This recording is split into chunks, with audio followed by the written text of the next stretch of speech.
नमस्कार, स्वागत है आपका फायदेमंद फंड्स में। मैं हूं नीरज और आज हम बातचीत करेंगे एक ऐसे फंड की जो एक विशेष थीम पर, एक खास सेक्टर पे फोकस करता है।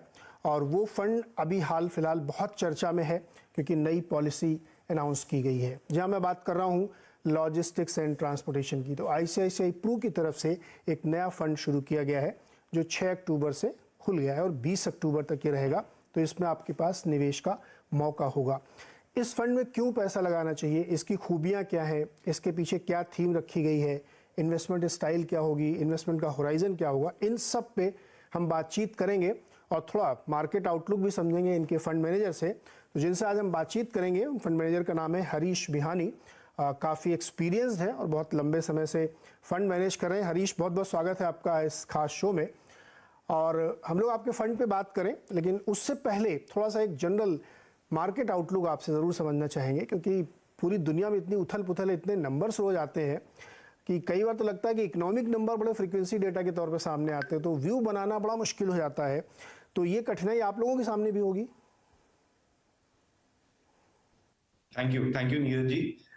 मार्केट एक इंटरेस्टिंग समय पे है अभी।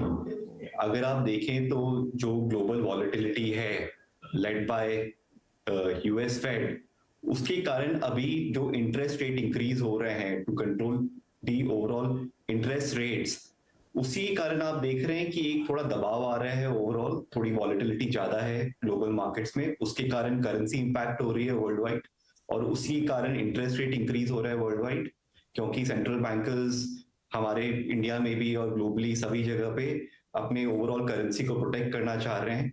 सो उस इंटरेस्ट रेट राइजिंग सिनेरियो में थोड़े से जो चेंजेस हैं बिकॉज ऑफ ग्लोबल रीजंस, उसी कारण आप अभी देख रहे हैं कि वॉलेटिलिटी थोड़ी ज्यादा है वर्सेस आइडली जो होनी चाहिए। बट अगर हम अपनी इंडियन कंपनीज को देखें, Indian companies specially listed companies जो हैं, उनके जो अभी हालात है, ओवरऑल हेल्थ है, वो काफी मजबूत है।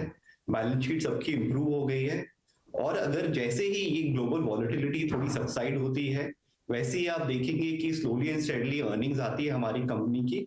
और ओवरऑल अगर आप 3 से 5 साल का होराइजन लें तो आपको लगेगा कि अभी इन्वेस्ट करना, निवेश करना overall for the next 3 to 5 years ये सही समय है।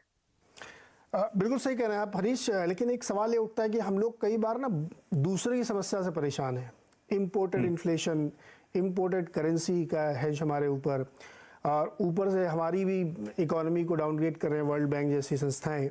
और मतलब हम लोग बाहर की प्रॉब्लम से ज़्यादा परेशान है रादर अपनी। हमारा इन्फ्लेशन तो बहुत ही रेंज के आसपास ही है, बहुत ज़्यादा दिक्कत नहीं है, लेकिन मुश्किल खड़ी हो चूँकि हम लोग बहुत एक्सपोज हैं दुनिया के बाज़ारों से, चाहे वो IT सेक्टर हो या एक्सपोर्ट ग्रोथ हो।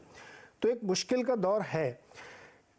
जो हमारी कंपनीज है, भारत की कंपनी, उनकी बैलेंस शीट बड़ी क्लीन है, उन्होंने कैपेक्स अनाउंस किया था। लेकिन क्या इस सिनेरियो में जहां पे दुनिया भर में बड़ी दिक्कतें हैं, हम आउट परफॉर्म कर पाएंगे?